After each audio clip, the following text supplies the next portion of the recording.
Hello there, my friends. Welcome to the unofficial, official #1 Nintendo podcast. It is the Mario Matter with your host, Max from the YouTube channel EmSwizzle. Guys, how are we doing? As of posting, it's a good old Saturday, June 29th. It's a big week, big things to discuss today on the show. It is just me, solo episode for this time, because of one of our big topics. Today, we are going over the usual Nintendo news. So on this podcast, if you maybe are a first-time listener, we always go over Nintendo news from the past week. And sometimes there's news to report on that's not the juiciest. Guys, I don't mean to say it every episode, but this week, guys, we have some juicy news and some big topics to discuss. So first on this show, we go over Nintendo news. Shortly after that, we will talk about the new Nintendo game. Can I call it new? The new Nintendo remastered game that has released this week. It is Luigi's Mansion 2 HD. I have bought it, I have played it, and I will give you my thoughts. Is it worth it? Max, how do you like it? Should I buy it? All of the good stuff that you want to know, I will tell you. After that, this game has brought up much discussion around, are Nintendo remasters even worth $60? Because, guys, this game, which was at the lowest $20 on the 3DS, is now $60. Are these remasters even worth $60? We dive into that after talking about Luigi's Mansion 2 HD. And then after that, in our fourth segment of the show, we answer your questions. And by we, I mean me. I answer your questions you have asked me about Nintendo, about Switch 2. Someone even asked if a Pikmin tastes good. I believe that was one of the questions today. We will answer all of that at the tail end of the show. And if you want to skip anywhere, if you want to skip to hear any certain discussion, there are timestamps in the description. Feel free to go ahead and look down there and skip to whatever you would like. No hard feelings. But with that said, let's not delay the #1 Nintendo podcast. Bruce Buffer, please read the intro. Welcome to the Mario Matter, the #1 Nintendo podcast. But yeah, guys, we've had a great little run of getting guests on the podcast. The reason why there's no guest today is because of Luigi's Mansion 2 HD. I cannot guarantee if I have a guest on, they have played the game and will be knowledgeable enough to discuss the game with me. So it's solo for any new game releases. But guys, we have made it to the Nintendo News Headlines segment. And what this segment is, quick little, run through. If you've never listened to the show, it's what it says it is. We talk about Nintendo news from the past week. There are some big things to discuss, and I want to start with one I've pre-selected. But before that, guys, before we do any solo episodes, I always ask you guys a trivia question. You take in this question, you think about it the entire episode, and then I give you the answer at the end of the show. And this solo episode's trivia question is, all right, turn on your Nintendo brains here. In the Super Mario Sunshine game, Mario uses a tool strapped to his back to clean up messes on Isle Delfino called Flood. What does Flood stand for? So Flood is the little hose-looking water shooter dude. What does Flood stand for? Is it A, Flaming Laster Ultra Dirt Destroyer? Is it B, Fully Loaded Universal Dowsing Device? Is it C, Flash Liquidizer Ultra Dowsing Device? Or is it D, Flexible Liquid Utility Delivery Device? You have all episode to think about that. Tell me the answer at the end of the episode. By the way, guys, full transparency, I ripped that trivia question right off of the Play Nintendo Kids website. So if a kid can get it, I imagine you can too. Or maybe you are a kid. This podcast is for all ages. So, whatever you are, let's test your knowledge. And no Googling, all right? Guys, let's get into our first piece of Nintendo news. Quit all the dilly-dallying. Guys, I pre-selected this piece of news here. But for our audio listeners, I do have a hat full of news that I will mix around and pick a news headline out of. This one, though, I have pre-selected. And this one says, guys, our juiciest piece of news, probably one of them. The best Nintendo leaker in the game, Pyoro, has privated his Twitter account and has deleted almost every single one of his tweets. So I feel it's important to give a little bit of context here, all right? So for the past year, for almost like the past year, there has been this Twitter account named Pyoro, who is the bird from WarioWare, I believe. And he has been in the know with everything, you know, Nintendo. He knows when games are coming out. He would leak all of the Nintendo Directs early. He was this leaker. I mean, that's what he was. He would get all the inside info and put it out there. Now, with this last Direct, he kind of got exposed. Now, what's the slang term that all the kids say? Like, Pyoro's downfall needs to be studied. Listen, it needs to be studied, all right? Because in this whole last Direct, everyone was expecting Pyoro in June of 2024, which we are still in. They were expecting him to drop some leaks about this new Direct, and he didn't really do that. And Pyoro, when he did put out leaks for this June 2024 Nintendo Direct, he was wrong about a few things.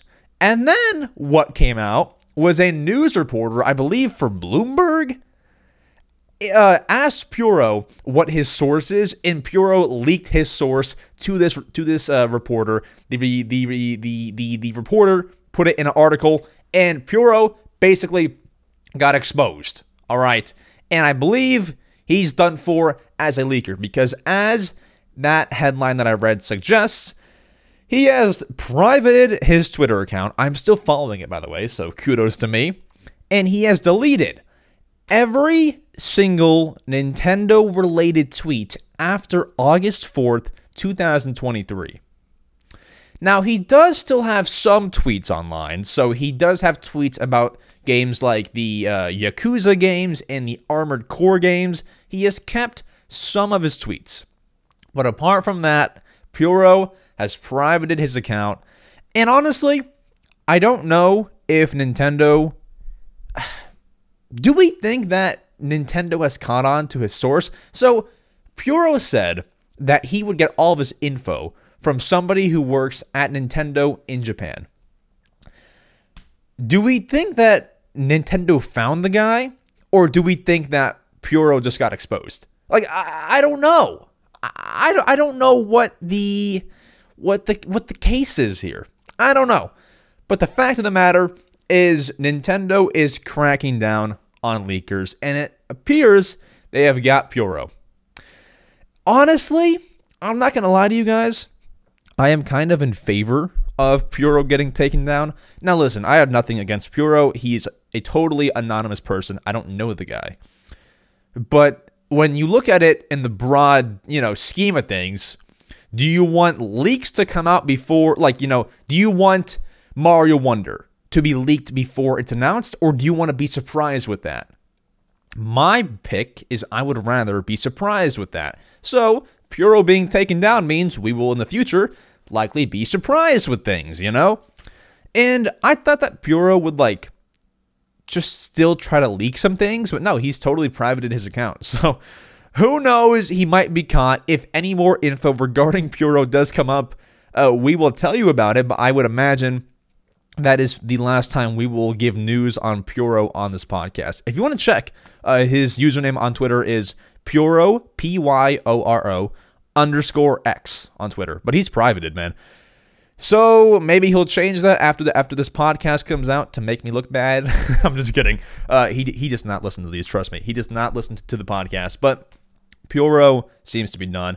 That's sad, but also no more leaks. Woohoo, right? So either way, let's grab our next piece of news here. That is the only one that I have pre-selected. But this one, our piece of news here reads, our next biggest headline. Guys, this is foreshadowing the topic that we will discuss later in the show. And that is the fact that Nintendo this week announced that Donkey Kong Country Returns HD, the game that was shown off in the last Direct, June 2024, that game will be $60. Okay? Now, in the intro of this podcast, I told you all that we will talk about whether or not Nintendo remasters are worth $60. And guess what, guys? Nintendo said, oh, no joy for you. Give us your money, because they have just made Donkey Kong Country Returns HD. By the way, a game that was at the lowest on any console, $20 at one point on the 3DS. That game is now $60 on Switch. Listen, guys, I don't know what to tell you. I'm not sure what to tell you. Nintendo has found a way to take old games that they've made, make them look a little bit better, and then triple the price and put it on Switch. Listen, I can't hate, because I just bought one of their games where they did that. Luigi's Mansion 2 on the 3DS was at the lowest $20. It's $60 now. They can just get away with it, man. But this piece of news came out. We will dive deeper into it later on. If you do want to skip there, feel free. Timestamps in the description.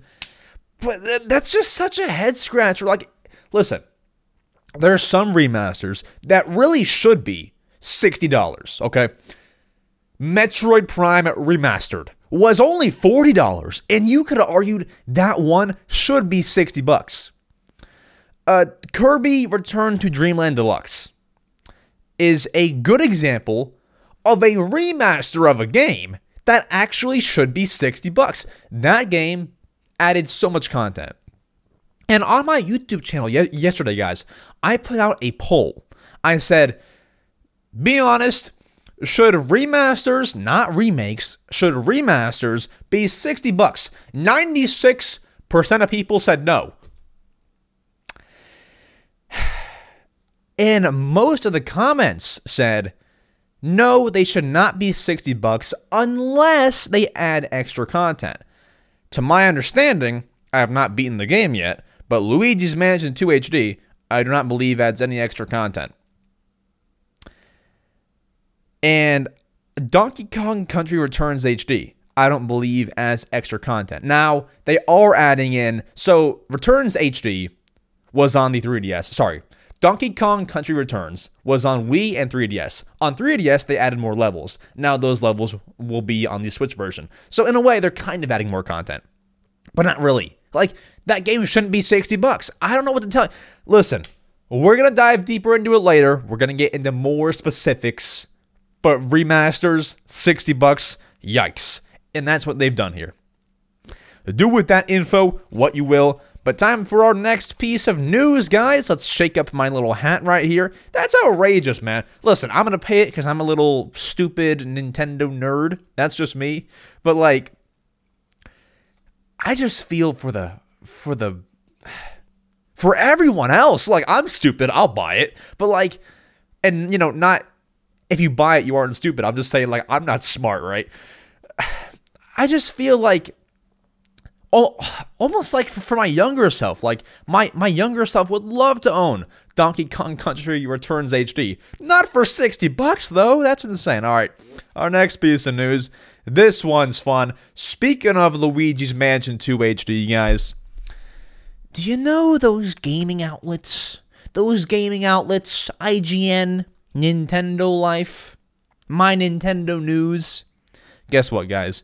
The Luigi's Mansion 2 HD press reviews of the game are in. A bunch of gaming outlets have submitted their rating for Luigi's Mansion 2 HD. The new, I can't keep calling it a new game, it's a remaster. The remaster from Nintendo that has released this week, June 27th, 2024. Gaming outlets have given their review of the game out of 10. So, you know, no spoilers or nothing. So, I pretty much stole all of these ratings from Stealth40k on Twitter. Stealth does a great job. Guys, follow Stealth40k on Twitter. Stealth, whenever a new game comes out, is quick to put all of the, or like, you know, major gaming outlets, they list all of the major gaming outlets reviews for the game. So if, you know, Mario Wonder comes out, Stealth will put all of the gaming outlets ratings on their tweet. I pretty much stole all this from Stealth, so thank you, Stealth. Full transparency and all credit given to Stealth40k on Twitter for me stealing all this info from him. So it's all public. I just didn't, you know, Stealth does a great job. So I'm going to read his tweet here, basically. So this is what gaming outlets have rated Luigi's Mansion 2 HD. Do I read all of these? Yeah, I probably should. So, God is a Geek gave it a 9 out of 10. My Nintendo News gave it an 8.5 out of 10. Nintenderos, 8.5 out of 10. CG Magazine, 8 out of 10. I won't read all of these, but I'll just read the ratings. 8 out of 10, 8 out of 10, 8 out of 10, 8 out of 10, 8 out of 10, 8 out of 10, 8 out of 10, 7.75 out of 10, very specific. 7 out of 10, 7 out of 10, 6 out of 10, and 6 out of 10. That is what several gaming outlets have rated Luigi's Mansion 2 HD. And based on me playing a few hours of the game, I'm pretty much in line with everyone saying 8 out of 10. I would probably, just off the first few hours, would probably give this game an 8 out of 10. That's kind of like where I see it fitting for me. But on Metacritic, so Metacritic is basically like a big chat room, kind of, a big review spot for rating games and movies and things like that, right?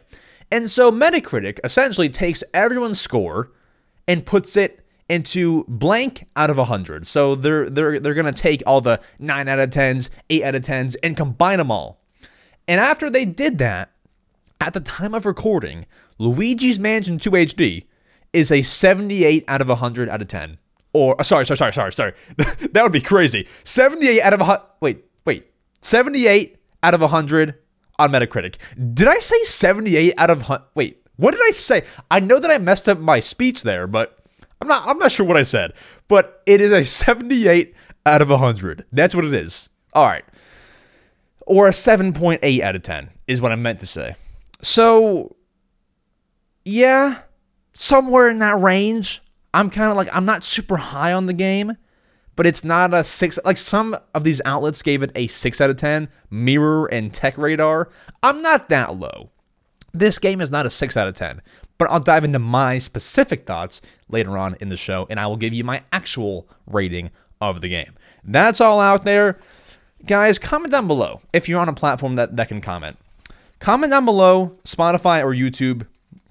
Do review scores affect whether or not you buy a game? Like, let me know, because I'm definitely intrigued in them, but they don't affect my purchase, you know? Like, if I'm interested, I'll buy it. I'll never get like swayed away from review scores. So let me know, because I feel like for some people that might play a big role. But our next piece of news here is interesting for anybody looking forward to Mario and Luigi Sistership. Oh, hold on, wait. Brothership. Didn't mistake anything there. All right, guys, Mario and Luigi Brothership. This was the game that was revealed in the previous Nintendo Direct. If you haven't heard of it, you're probably under a rock. Yeah, you probably are under a rock. But if you're listening to this podcast, you probably have come out of the rock. So I imagine most of you have heard about this. If you haven't heard about Mario and Luigi Brothership, that is the newest installment in the what was once thought of as dead Mario and Luigi RPG game series. It's great. It's looking great. And guess what, guys? Some original Mario and Luigi developers are working on Mario and Luigi Brothership. That's amazing. Now listen, when Mario and Luigi was in its heyday, when Mario and Luigi was being made for Game Boy Advance, DS, and 3DS, the main team behind it was a little, development company called Alpha Dream. Alpha Dream, over the past decade or so, I'm not sure which year exactly, 2017 or 18, they went bankrupt. So Alpha Dream has kind of been out of the picture And ever since then, people were kind of like, oh, dang. Does that mean that we're not getting any Mario and Luigi games because they are kind of dead? Well, it appears yes and no. So yes, we are getting a new Mario and Luigi game, but guess what? Some of the people from Alpha Dream, the original developers, are working on this game, and we have this info. This info comes from Steven Totillo from his blog post. He is, I believe, a game journalist, and he reached out to Nintendo, and they said, quote, they gave him a quote, "Some of the original developers who worked on the franchise are involved in the development of Mario and Luigi Brothership. For more information about the developers, please stay tuned to the game's credits at release." So, I'm sure when the game comes out, people are going to be doing some credit comparisons. If you boot up the previous Mario and Luigi game, and then you boot up Brothership side by side, I'm sure if you roll the credits on both games, you're going to see some similar names. But that's cool, because for a lot of people, not really including me, but for a lot of people, Mario and Luigi Brothership kind of had them worried. Worried in a sense that it wasn't going to have the same charm because Alpha Dream is dead, the company who used to make the games, right? But it appears not. What I imagine happened, maybe, was Nintendo wanted to bring it back, and then they might have reached out to anyone who worked on those games, and thankfully they did, because now I'm confident, you're probably confident, that Mario and Luigi Brothership will have the same charm that all Mario and Luigi games used to have. I'm excited for that. Now, if you guys know anything about me, I have never played a Mario and Luigi game. I'm sorry, I said it. It's just one of the games that I skipped on while I was growing up. I skipped on it. I skipped playing Mario and Luigi when I was growing up. I don't know. I was more into, like, you know, Tomodachi Life, and on the DS I was into, like, well, to be fair, when the DS was out and, you know, Mario and Luigi was kind of in its heyday, I was 4, so 4-year-old me wasn't really fit to be playing no RPG game. And on the DS, I can look at my DS collection right now. I owned Pillow Pets DS. I owned Sonic Racing for the DS. I owned, I can't read, Mario Kart, obviously. Nintendogs. Well, actually, no. I did not own Nintendogs, but I bought it later on. Zuzu Pets. Like, bro, I was not playing Mario and Luigi. Point is, I've never played a Mario and Luigi game. So, after I beat Luigi's Mansion 2 HD, I'm going to go play Mario and Luigi Superstar Saga and feel the vibes, you know, and prepare for Brothership. So, it'll be great. It'll be a great little adventure. And if you're interested, not to plug too much, if you want to hear my thoughts on Mario and Luigi, because I will probably not give them here because there's no opportunity to do that.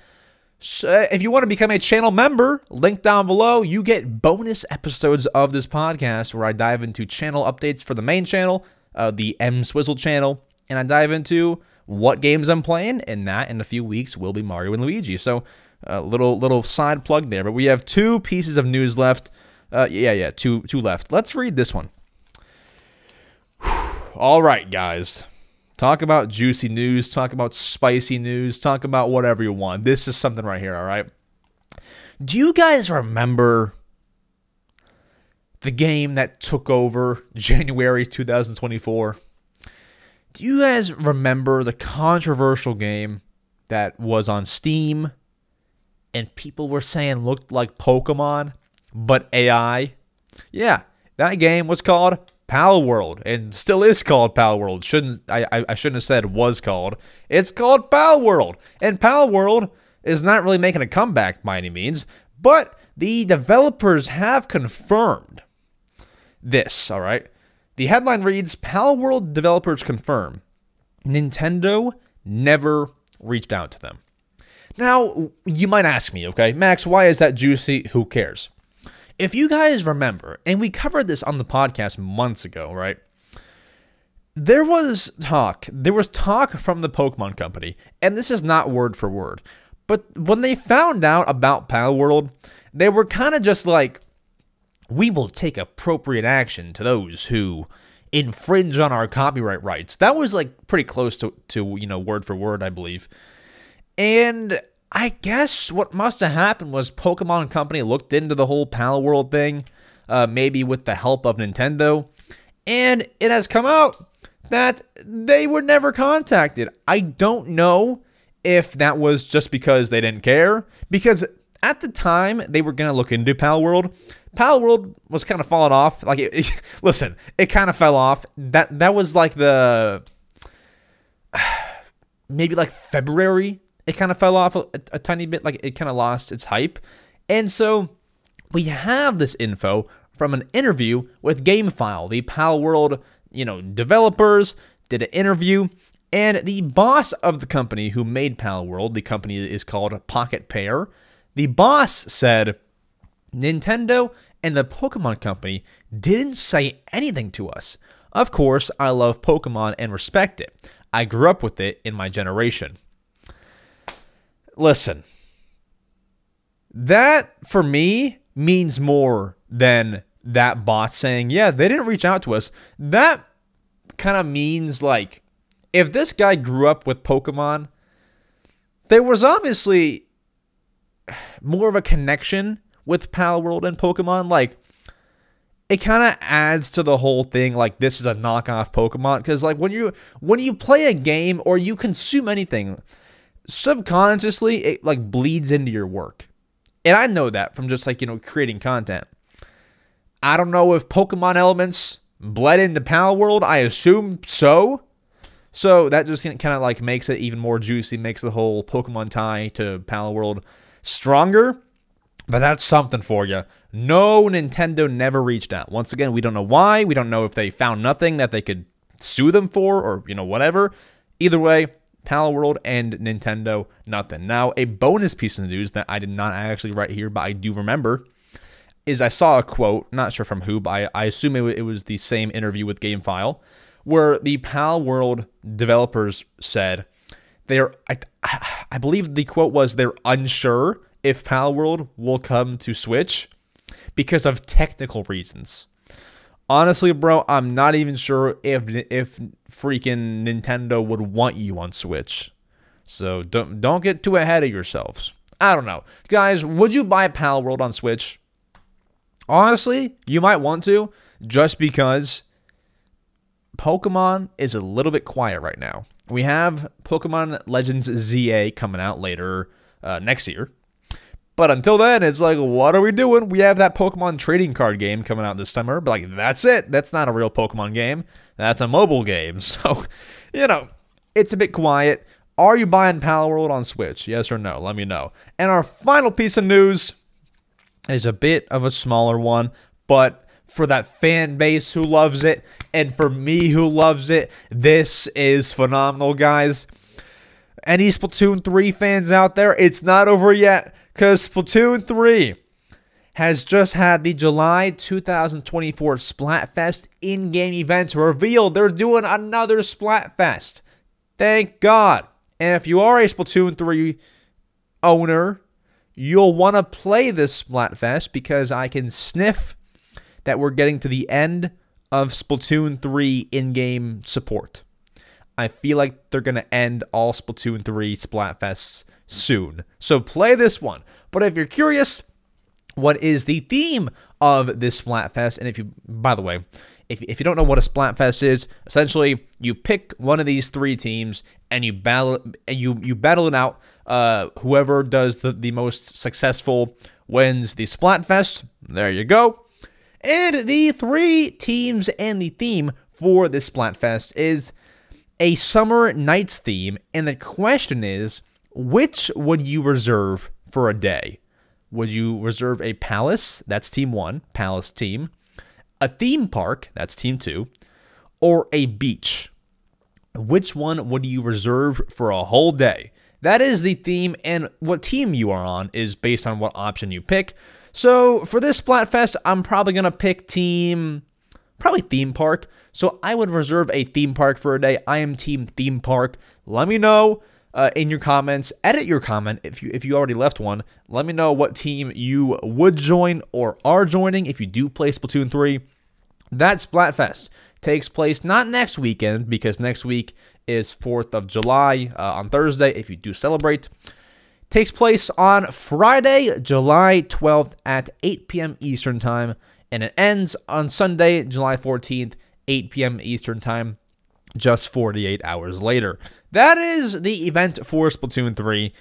We will probably have another Splatfest later on in the fall or August.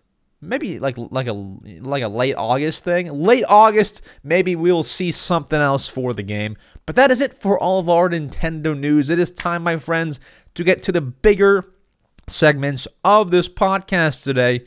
And that is the second segment, not first, where I give my thoughts on Luigi's Mansion 2 HD.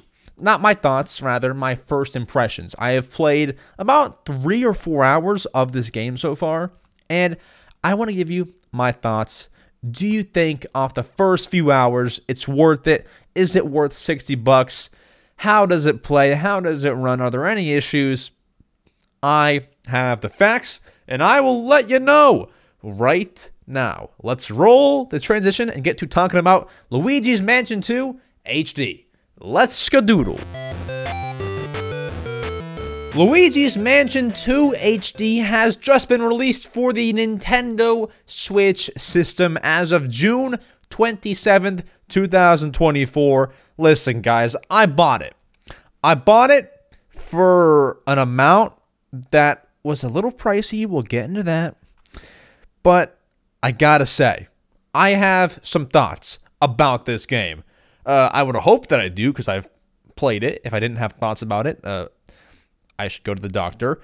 But I want to dive into them and tell you, what do I think?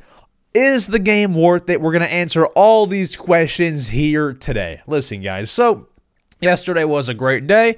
I went to get breakfast. I went to Best Buy, and here's the game. I picked it up, and, listen. I get home. I open the game. It's a fun time. I didn't play it until later that day. And when I booted it up, it was a magical time. Listen, it was a magical time. The soundtrack was booming on the title screen. It was a great little thing. You get thrown into the game. There's a little cutscene introduction. I won't dive into that because that could be a spoiler for some people. And then you meet Dr. Egad, who is the professor who walks you through Luigi exploring the mansion. He's kind of like your sidekick, not sidekick, because he stays in his lab the entire time. Yes, there is a lab for those who have never played Luigi's Mansion. But he's kind of like your assistant in a way. He's Professor Egad. He's a cool dude.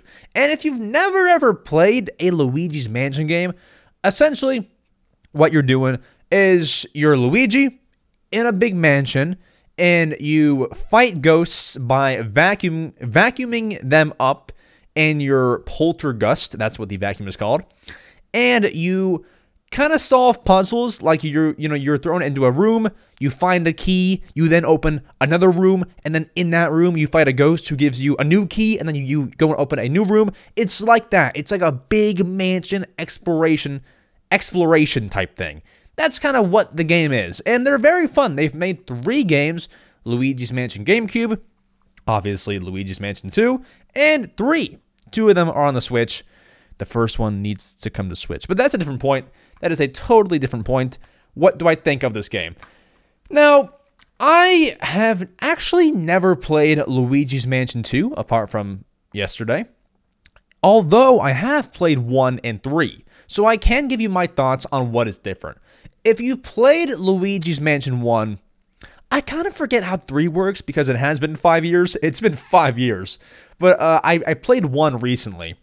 And the only thing that is kind of like jumping out at me that I don't really like about Luigi's Mansion 2 is the fact that it's kind of, it's level based. So in Luigi's Mansion 1, what would happen is you would get thrown into the mansion, basically, and you would just do what you have to do. You aren't being timed. You aren't being graded. It's just kind of go figure it out. And then sometimes Dr. Egad would call you back to the lab, and then you do it all over again, right? In Luigi's Mansion 2, it's a bit different. So what happens is there are pretty much levels. So there's level A1, A2, A3, A4. These are levels. And you go to the mansion, you're being timed, and you have to complete some objectives. So for example, no spoilers, example here. If I was to go on level A3, I would have to beat up these ghosts, find this accessory that EGAD wants, and maybe get a key for a room, do this, do that, and then EGAD brings you back. Here's one thing that I don't like. I don't like how after the level is complete, so let's say I took 20 minutes. It's been tracking how long I take to beat the level. So after each level, you're given a stat board where it says, you know, time it took to beat your level, 20 minutes. The amount of health that you lost, this much. You know, the ghost that you got, the money that you gained. I don't love that. Because here's the thing. And then at the end, it rates you gold, silver, or bronze. I don't like to be timed. I like to explore a lot of things. And when this is a game, Luigi's Mansion 2, or any Luigi's Mansion, I feel like is a game of exploration. Is a game of go figure things out. Is a game of enjoy, take your time, explore. You're in a big mansion. I don't like how it times you. And maybe that's a hot take. I don't know the general perception of that, it timing you like that. Now, there's no timer. It's a stopwatch. So I can take 3 hours. And, they don't stop you. There's no timer. It just tracks you. So I'm not saying like that. You aren't being rushed like on the clock. I just don't like knowing. I don't like knowing that my time is going to influence how well I did, giving me gold, silver, or bronze. I don't like that at all. So I don't like that.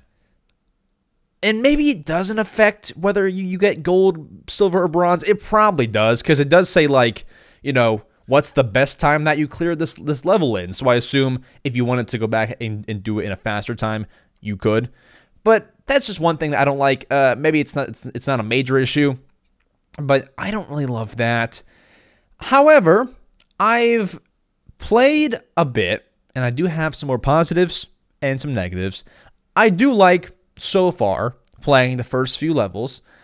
I like how it's kind of progressing. I like how each level, at least, for the first few, I'm unlocking new features, I'm getting new things to use in the game. Without diving into spoilers, I'm just like getting more things to do and figuring things out. It's progressing well as a game, right? Now, here's what I don't love. And guys, listen, this is probably a me problem, but I want to know if you all also felt this, okay? So currently in the game, I am on the boss level for the A levels. So I did A 1, 2, 3, 4, I think in 5. And then there's a boss level. Here's what I want in the game. I just finished playing Paper Mario Thousand Year Door. What made that game enjoyable for me, someone who doesn't really have critical thinking skills while playing games, is in Thousand Year Door, they would give you hints. So you would have a partner in Thousand Year Door, Paper Mario, that would give you a hint if you were ever stuck. And because of that, I never had to Google anything to get past anything in that game. I like that a lot. Call me, taking the cheap way out, but I like that a lot. For Luigi's Mansion 2 HD, a game that is going to be accessed by kids, it's E for everyone, I feel like we need a bit of a hint system, because there have been times in the game where they give you no direction, just go and do it. Now, there are clear objectives of what to do in the game. You can check they give you a DS, you can check your missions. But there's been some times where I'm thrown in, like the boss fight. The boss fight in the A levels, so the A boss fight, I don't know what to do. And please don't tell me in the comments, because I want to figure it out myself. But there's a boss in front of you, and there's no instruction. There's no, like, tips from EGAD. There's nothing. To my understanding, there's nothing. There's no pointers. They throw you in, and I have to solve something. Guys, I've looked in every nook and cranny of this boss fight. I don't know what to do. Which is, like, at a time like that, I really want a hint. I want, like, EGAD hints. I want to be able to call Professor EGAD and say, hey, I need a hint. Because I don't know what to do. Guys, I've searched obviously not every, but, like, a bunch of nooks and crannies in this boss fight. I don't know what to do. And you might be sitting here listening to me talk and be like, and being like, Max, that was the easiest boss fight. Maybe that's the case, and I just suck. But for a player like me, there's got to be something. I think I know what I need to do, but, like, it doesn't feel right. I just need some pointer in the boss fight. And that's not just for the boss fight. That's for, like, regular levels too. There's some times where I'm just stuck. I don't know what to do. And Luigi's Mansion 1 didn't have hints or anything, but I feel like it was a little bit easier to kind of navigate and, like, know what you have to do. Mansion 2, it's a little bit trickier, I feel, and maybe that's good. Maybe, you know, I wasn't there when Luigi's Mansion 1 released, but maybe it was criticized for being too easy, and then, you know, they wanted to up the difficulty. That's a theory. I don't know if that's even true or not, but, like, maybe that's the case. I don't know. I want pointers. Apart from that, nothing really else bad. The only funny story that I have otherwise, though, and I'm not blaming Luigi's Mansion 2 HD for this. I'm blaming my Joy-Cons. There was this level where you had to go around sucking up cobwebs, okay? And you would have to go to the 3rd floor of the mansion. If you've played this, guys, please let me know if this happened to you or if it's just my Joy-Cons. Sorry, I'm asking you to, like, comment a lot of things. You don't have to let me know. But I was walking across this plank on the 3rd floor, and you needed to use motion controls to get Luigi across the plank. So you would put your left stick forward, and if you tilt your Joy-Cons, Luigi would, you know, maybe tilt left and fall off the plank because it's so skinny. I almost died. I fell off 10 times off this plank because either my Joy-Cons were glitching or the motion controls for that part suck. I don't know which one it is.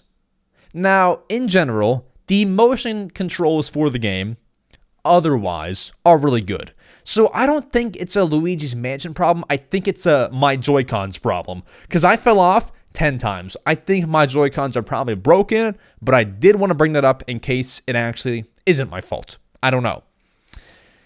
Questions about the motion controls. However, it might just be my Joy-Cons. And probably is my Joy-Cons because, guys, my Joy-Cons, let's just say, are broken, and that's putting it lightly. Like, they disconnect all the time. They drift. They slide off the switch without even pressing the back button. They're broken, to put it lightly. So it's probably just me, but I did want to say that. Otherwise, guys, I'm making this game sound like it's bad. It's a real good game. I like the improvements. I like how there's more features from Luigi's Mansion 1. I like the strobe bulb, I believe it's called, where you can, like, reveal illusions and things like that. I like this game. It's just important to bring up the negatives, right? If you look at this game from the 3DS to the Switch, dude, they made a great remaster. I believe it was made by a company called Tantalus, made the remaster. Does it say on the back? I don't know. I'm not sure if it says on the back, but I believe it was Tantalus. They also made Skyward Sword HD. They made Twilight Princess HD, I believe. Dude, they're good with their remasters, and this is a good-looking remaster. If you played this game on Switch, to me anyway, it looks like a Switch game, which is always good. You never want a 3DS game to come to Switch and it still look like a 3DS game.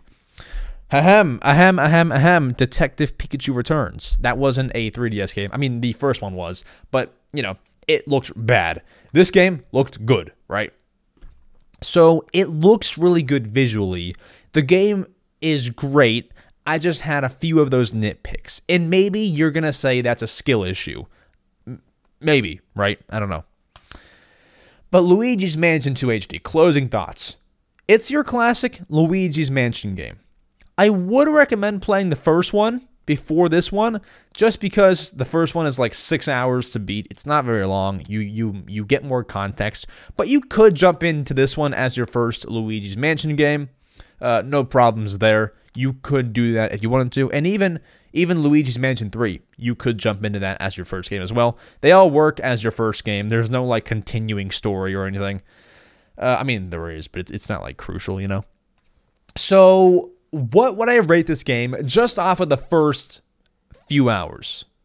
I would rate this game probably a let's go with maybe a 7.5 out of 10, 7.5 or an 8 out of 10, somewhere in that range, I would say. If I could get really specific on you guys, I would say 7.7 out of 10. You know, there's just some shortcomings. There's some things that I really liked about Luigi's Mansion 1 that maybe aren't my favorite in Luigi's Mansion 2. Like, maybe it just kind of wasn't transferred over well. But I will say it does a good job. It looks very good on Switch. It looks very, very good. Thank you to Nintendo for making this HD-ified and tankless. Thank you very much. But 7.7, 8 out of 10 is kind of where I stand. However, maybe when I get to the end, that rating will go up. I'll have to see, man. That's just based on first impressions. Now, the other thing that we will get into in just a few minutes here is this game is a Nintendo remaster, right?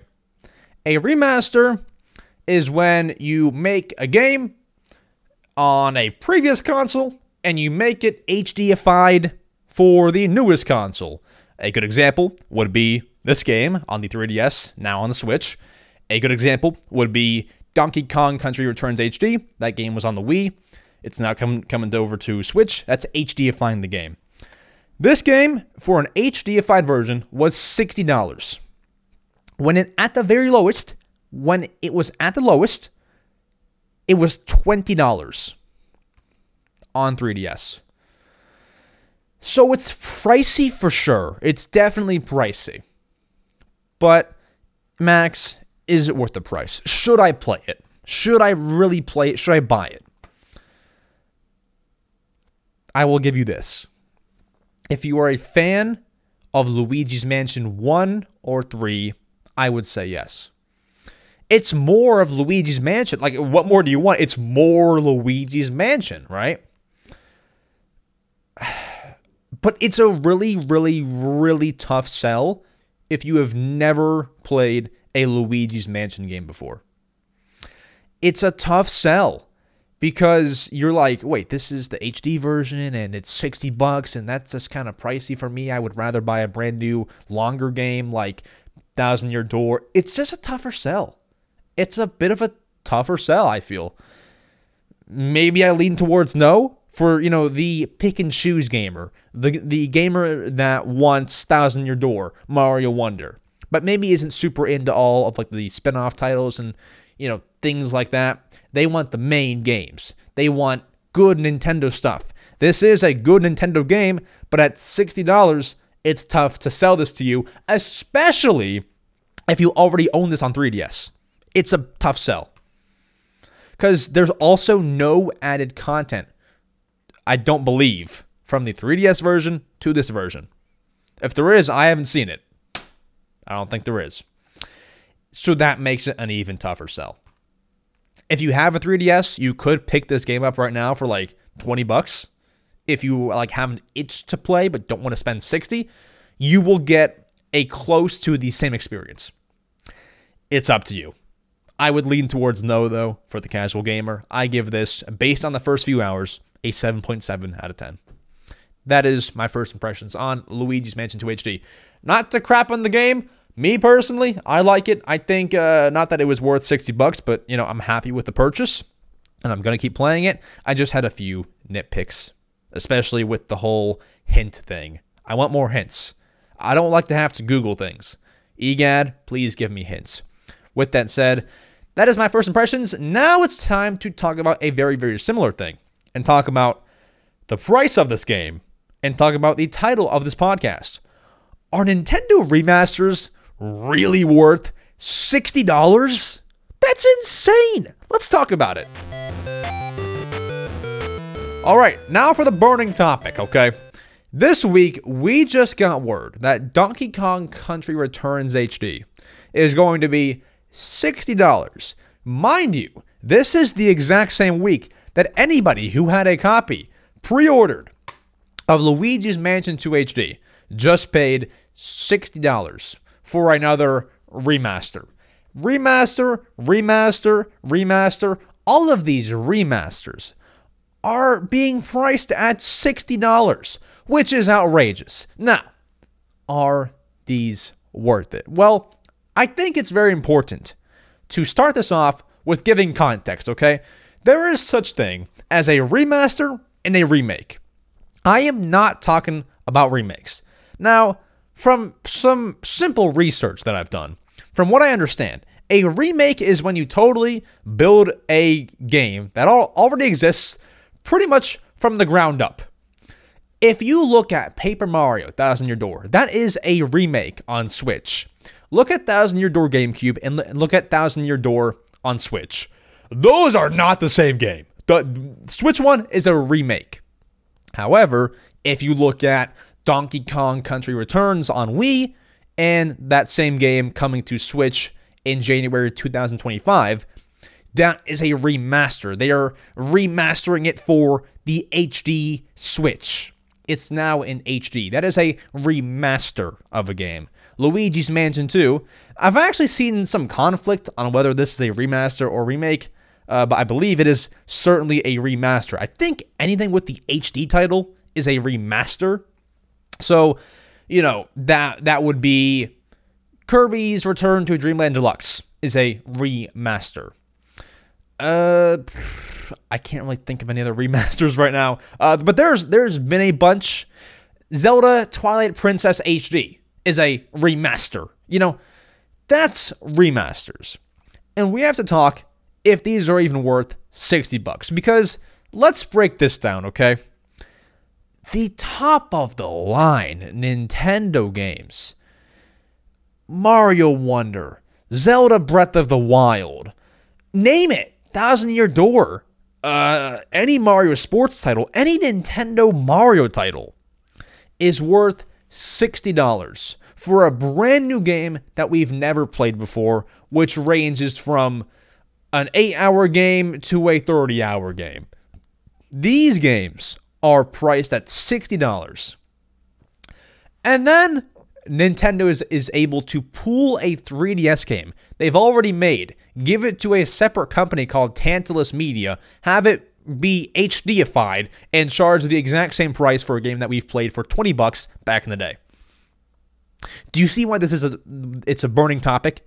Like, it makes no sense. Now, here's a few points that we have to discuss here, okay? Two things. Number one, Metroid Prime Remastered was a game that I feel was one of the best to remaster. I had never played the game before it was remastered, but I always knew Metroid Prime 1, cult classic. That's a great game to remaster. That game, I don't believe, added any, and if they did, a tiny bit of extra content. I don't think there was any extra content. If there was, it wasn't like a crazy new mode or anything, right? So it was a remaster. And that game could have been priced at $60, and honestly, I'm not sure that anybody would complain. That game was priced at $40. $40 for Metroid Prime Remastered. That is what I think every remastered game must be priced at. $40. $40 for an HDified copy of a game. And the reason for that is simply because of this. If somebody could just look past the whole HD thing, I could probably buy, let's put it this way, Luigi's Mansion 2 HD, $60. If I had the craziest itch to play this game and I didn't care about playing it on Switch, I could play the exact same game for probably less than $20. I could buy a pre-owned copy of Luigi's Mansion 2 HD for $20, if that. If that. But if it was $40, I might be like, yeah, you know, it's $20 more. I might just do it. It's more consumer friendly, and I understand Nintendo has to make money. I understand that. Here's the only way I would be more okay with paying $60 for a remaster. Once again, not a remake, but a remaster. Have you guys ever played a hit game, Kirby's Return to Dreamland Deluxe? That is one of the best examples of making a Nintendo game HDified, remastered, and giving it extra content. I believe every single Nintendo game that is remastered should not end in HD, but should end in Deluxe. This should be Luigi's Mansion 2 Deluxe. We should have Donkey Kong Country Returns HD. Sorry. No. Take out the HD part and put in Deluxe. Donkey Kong Country Returns Deluxe. And you add more levels to that game. Or do something like that. Listen, Return to Dreamland Deluxe, Pikmin 3 Deluxe, added content to these games. And they charged $60 for both of those. That's how things should be. This is how things should be. Add content, and then you can make it a full $60. Because not only are you getting more money, you're also giving more of a reason to buy a game for that price. Luigi's Mansion 2 on the 3DS, at its highest price, I believe was $40. That was what 3DS games retailed for at launch. Listen, if you make the Switch version $60 and you add more content, that gives me a reason to think, well, I bought the game for $40 on 3DS, they're making it $60, but they're adding more content. Yeah, that's worth $60. Because it was worth $40 at one point at its highest price. Now it's $60 with more content. Yeah, I'll buy it. That's worth it. That would be worth it. It's a really tough sell to sell anybody the exact same game, just HDified. I'm going to buy it because I do this for a living. But, like, it's a tough sell. Like, hey, guys, this is the same game that we made a few years ago. It's just HDified. We're going to charge a full price that we charged you for Mario Wonder, for Mario Odyssey, for the top-tier games, Smash Bros., Animal Crossing, Mario Kart. We're going to charge you the same price with no new content. Something like Mario Kart 8 Deluxe should be $60. They added so much. I just don't understand. And I'm not trying to get fired up. I don't like to do that. But this is like, man, $60. You gotta at least add some more content. You have to at least add more content. That's what I'm saying. Should Nintendo remasters be $60? That's the entire question going around. And I put out a poll on my YouTube channel. I talked about this earlier in the podcast, but I want to bring it up even further right now. If you go to my community tab on my YouTube channel, not this one, but the one called EmSwizzle, my main channel, I wrote this. Do you think Nintendo Switch remasters / ports, not remakes, should be $40 instead of $60? Now, obviously, a lot of people are going to say yes because, you know, it's cheaper. People want cheaper things. If there's any opportunity to save money, you're going to take it, right? 96% of people say yes, remasters should be $40. Now, obviously, once again, not saying much because anybody would take a cheaper item, right? Anybody would do that. But then you read the comments. People making great points. The top comment here is from X Ganon Main. And they say, it depends on what they add on. Pikmin 3 Deluxe is an amazing example of what every full-price port should be. You improve the player experience while adding in more content to fill that $60 price tag. You need to fill the $60 price tag. You need to fill that. Luigi's Mansion 2 HD does not fill that. Donkey Kong Country Returns HD does not fill that. What are some more HD games? I can't think of any other ones apart from those two. Can we Google Nintendo ports? I know that we had quite a few this year. Something like Another Code Recollection, which is not the biggest remake or remaster, but the story is tweaked. I would say the remake has more of a juicy story, and I believe they did add some things. Listen, Nintendo HD ports on Switch.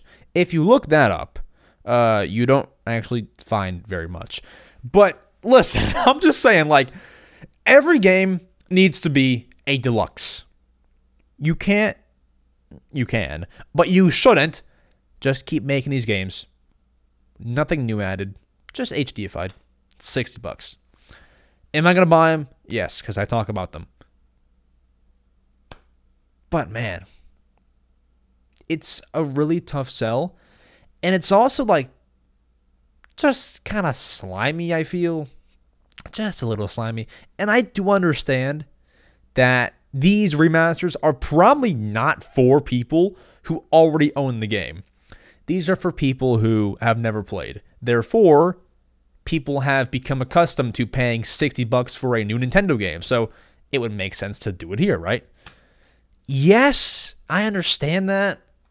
But for the person who this was their favorite game, or one of their favorites back in the day, and they want to buy it again kind of thing, it's just a lot for someone who what's someone's reason to pick this game up again if they already own it? If you made a deluxe version, like, oh, there's more content for the game that I love, let's buy it. Like, I just like that more kind of thing. So Skyward Sword HD is a good example of a game that didn't really add much more content. It HDified things. It added motion. Well, it always had motion, but there was motion. It was the same game, but just HDified. Listen, I'm gonna stop rambling. I'm gonna stop getting fired up. But should Nintendo remasters be $60? No, unless you're adding more content. That's it. That's all. It's crazy. It's insane. But let me know what you all think in the comments. I've asked you to comment like 20 things. Just keep editing your comment with what you want to respond to. Spotify can't edit comments. Spotify, I'm sorry. Just comment whatever you want, please, and thank you. With that said, it is time to get to everyone's favorite segment of the week, the Answering Your Questions segment, where I answer your questions you have asked me about Nintendo Switch 2, and someone even asked if Pikmin tastes good. Let's go ahead. Let's get to those. My friends, you have arrived at the people's favorite segment, the greatest segment of all time. It is the Answering Your Questions segment, where I, Max, from the YouTube channel EmSwizzle, answer your questions. If you want to submit a question every single Wednesday, I post on my main channel's YouTube community tab. Hey, hope you're doing well. Ask me questions. Goodbye. You leave your questions there, and there you go. Wednesday, before 12 p.m. Eastern Time, I should have that post up there. So check back on my community tab. That is youtube.com/EmSwizzle. If you want to click that link in the description, you can do that as well. My links are down there. Find me there and find that post there. And finally, if you do want to become a channel member, that gets you guaranteed question asking. If you become a Swizzle Prime member, that gets you bonus episodes of this podcast, which are very juicy and sometimes, not all the time, I shouldn't false advertise, a lot of the time, very close to this length of episode. I give you like an hour episode of bonus episodes. Like, it's an hour long. It's quality stuff. And I have like 30 of them up there, like 29 bonus episodes up there. So like, bro, you can pay $2 and binge all of them.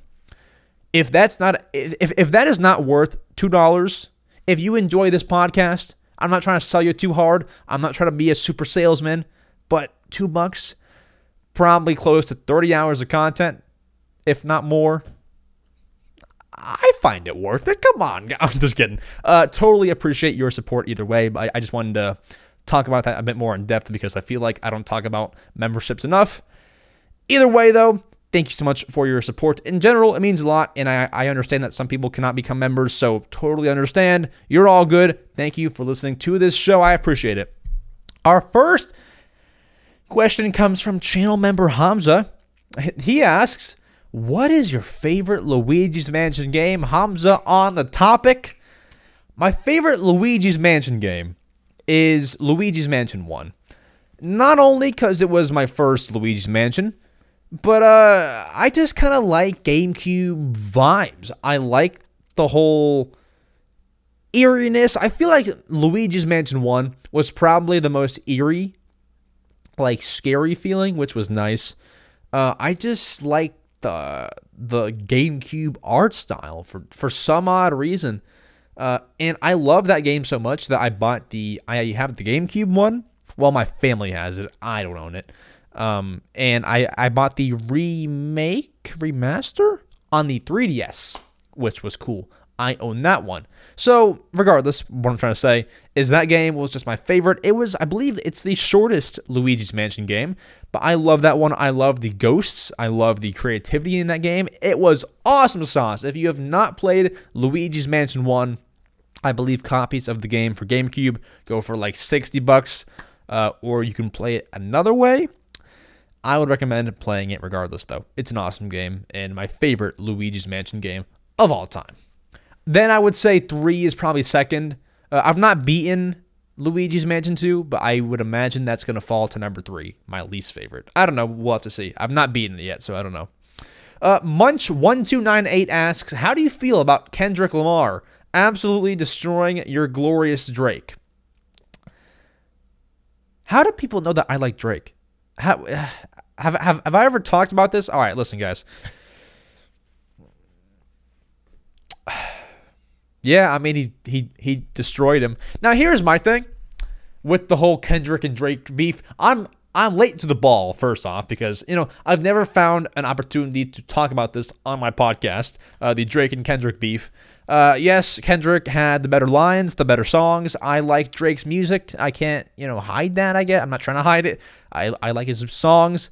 I think, in terms of diss tracks, a good diss track is one that you can listen to after the entire beef is over. And I only listen. The only songs that are still in rotation, just as like good songs, regardless of disses, Not Like Us, Euphoria, and Family Matters, are the only 3 that have stayed in my rotation after the beef. Because they're good rap songs regardless of the disses. How do I feel about Kendrick destroying Drake? I don't really feel anyway. Like, I don't know. It's not my beef. I don't know. But I would have liked to see Drake end a bit stronger. The final diss, I believe, was called The Heart Part 6.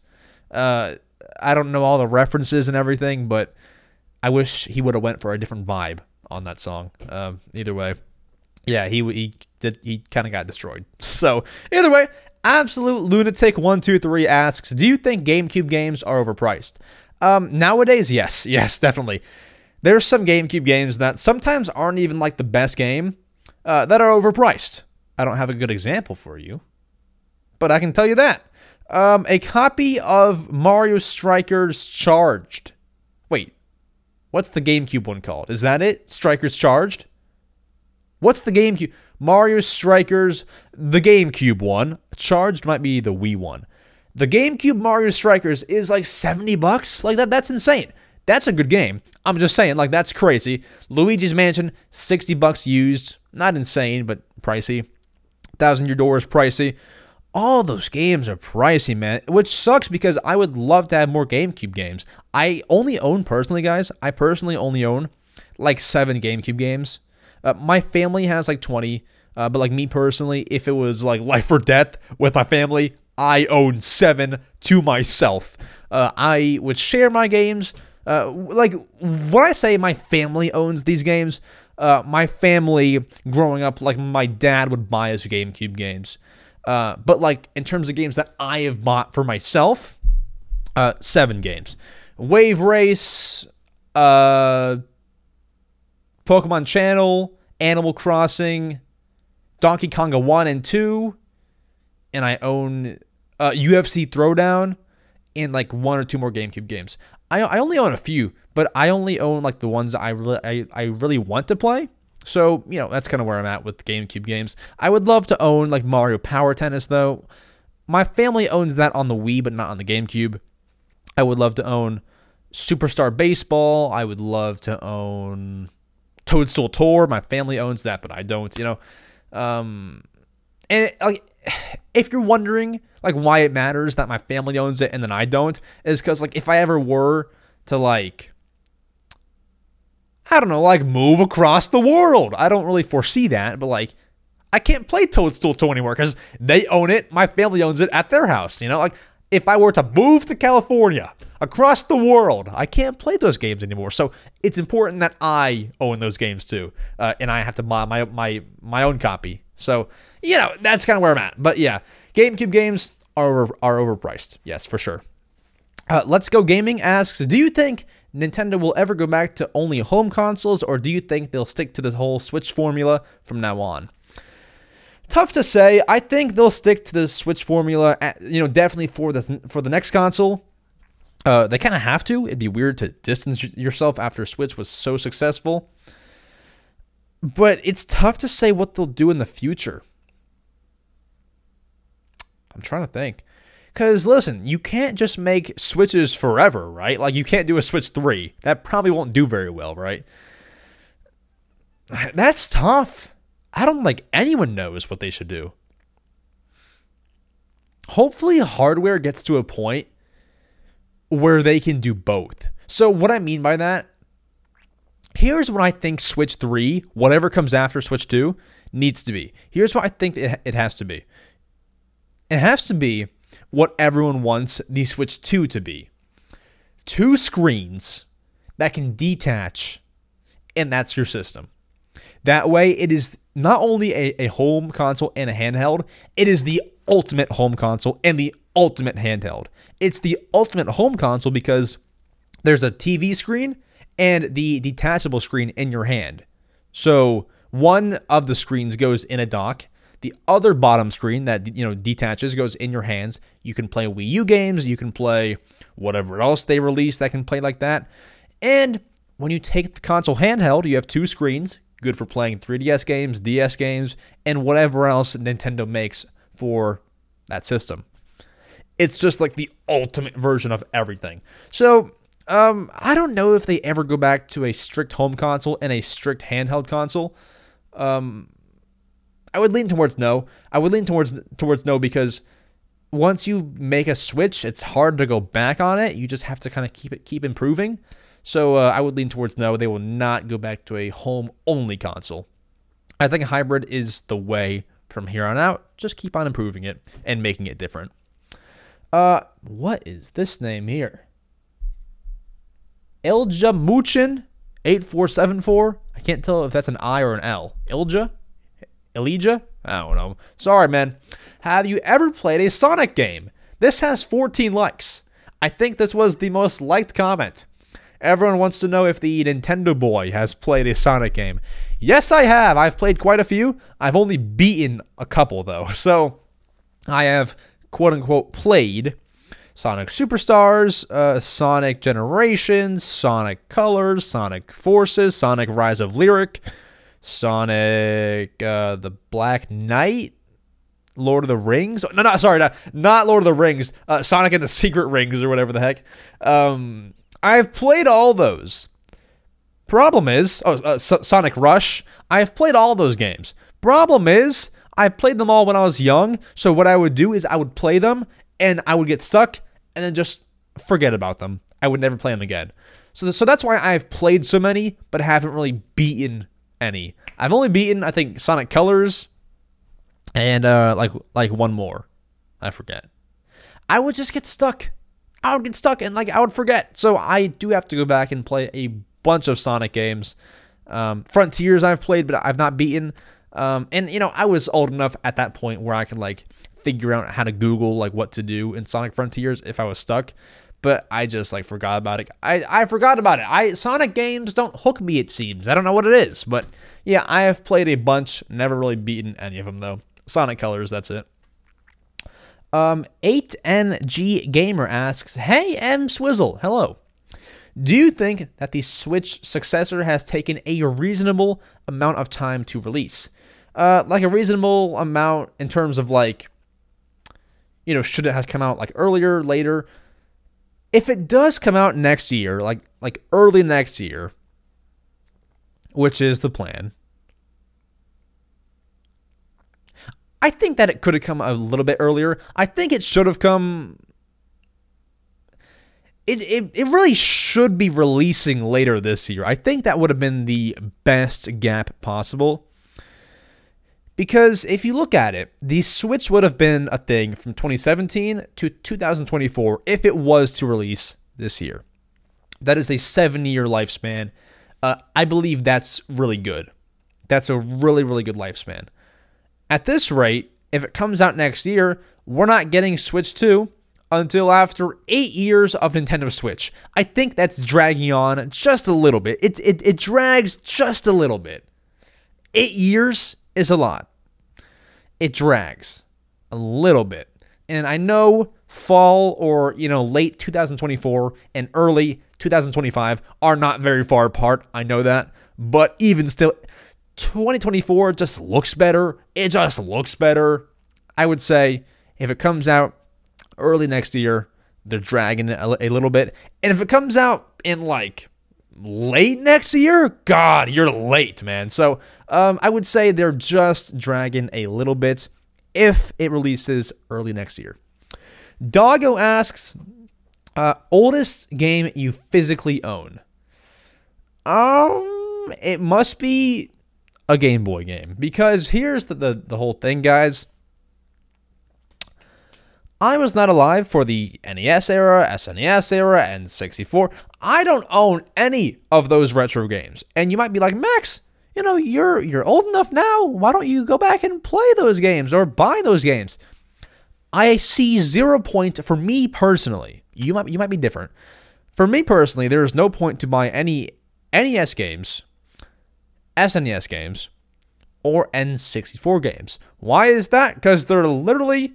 all the good ones are on Switch Online, and I can play them for a yearly fee, which would probably end up being the exact same price of just buying one NES game. If I wanted to buy Mike Tyson's Punch-Out, cartridge only, I'm probably paying near what I pay for Switch Online for one cartridge.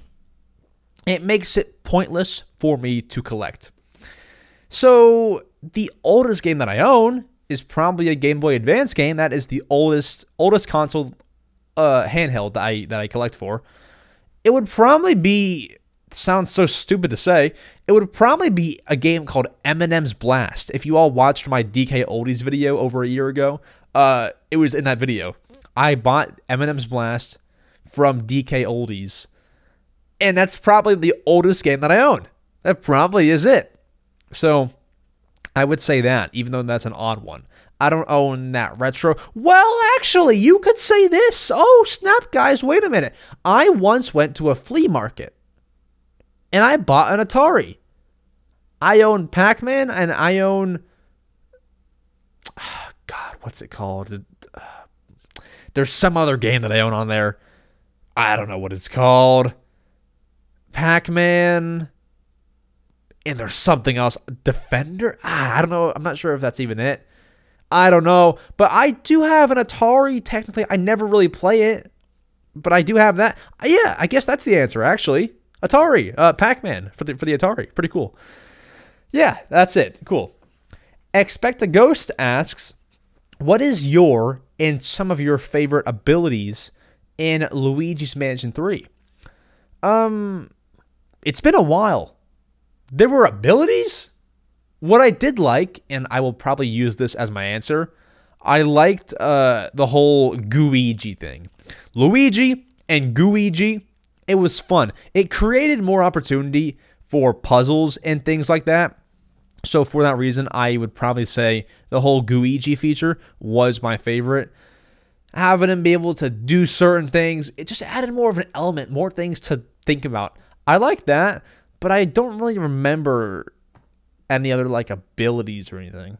It's been so long. It's been 5 years. I forget. I apologize. But Guigi was awesome. I like that. Dragon9809 Brawl Stars asks, what are your tips for an upcoming YouTuber? I would shorten your name. I'm just kidding. I mean, you know, probably one of like the biggest things that I abide by now, especially like being one of the younger Nintendo YouTubers or just like, you know, YouTubers in general, is I'm just trying to fail as many times as possible. As many times as possible, because when you fail, it's not a bad thing. You actually learn something, and you can go back and look at your YouTube short and figure out what went wrong and figure out something that you said that maybe made everyone leave the video, or like, you know, whatever it was, right? You can just learn. When a video for me flops, when a short flops, you can go back and look like, oh, dang, I should never do that again, or never say that or use that kind of camera angle again. I shouldn't do that again because people left right there.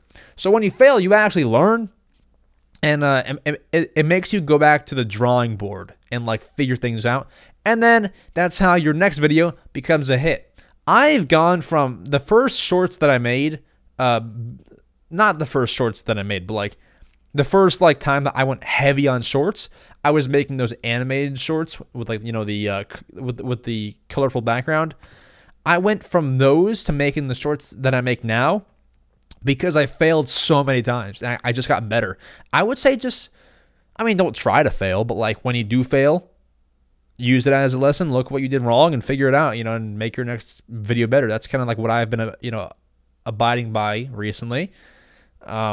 Just keep on learning, because if you know everything, which no one does, but say if you did, you can never lose. If you know everything about something, how can you lose? How can you be defeated? You can't be.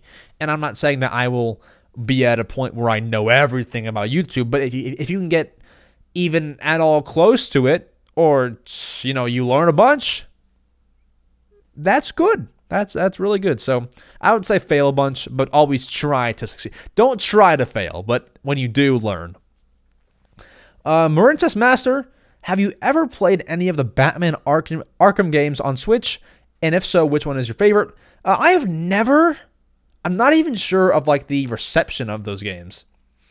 Sorry to be dry, but my answer is no. I have no knowledge on any of those games, unfortunately.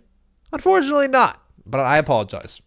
And then final question, Camden asks, do you think a Pikmin would taste good? Camden, thank you for asking these questions, because whenever you ask these funny things, a few things happen. One, I turn them into YouTube shorts for the podcast channel. Number two, I advertise them at the start of the podcast. Like, bro, I said, I was talking about the Q&A segment earlier. I was like, one of the questions is, do Pikmin taste good? Camden, you are the GOAT.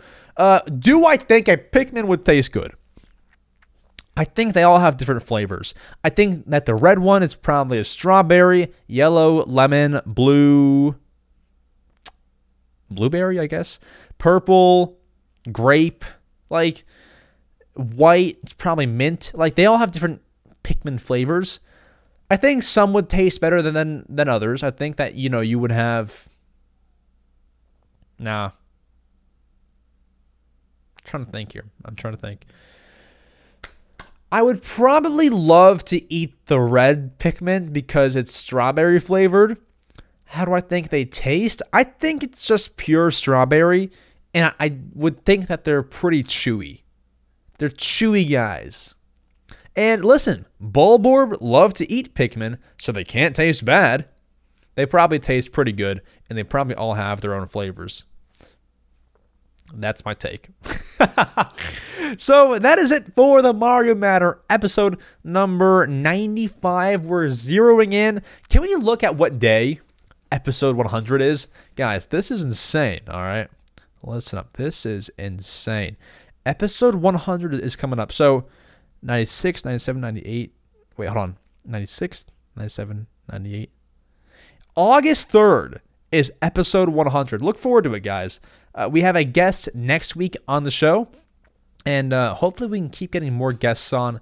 If you are a content creator who would like to be a guest on the show, feel free to reach out to me. I can't take anyone. I obviously cannot take anyone, unfortunately.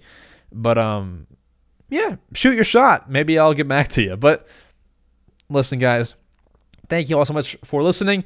For those of you holding out for our trivia question, earlier in the podcast, I asked you all, what does FLUDD from Super Mario Sunshine stand for? What does that actually stand for?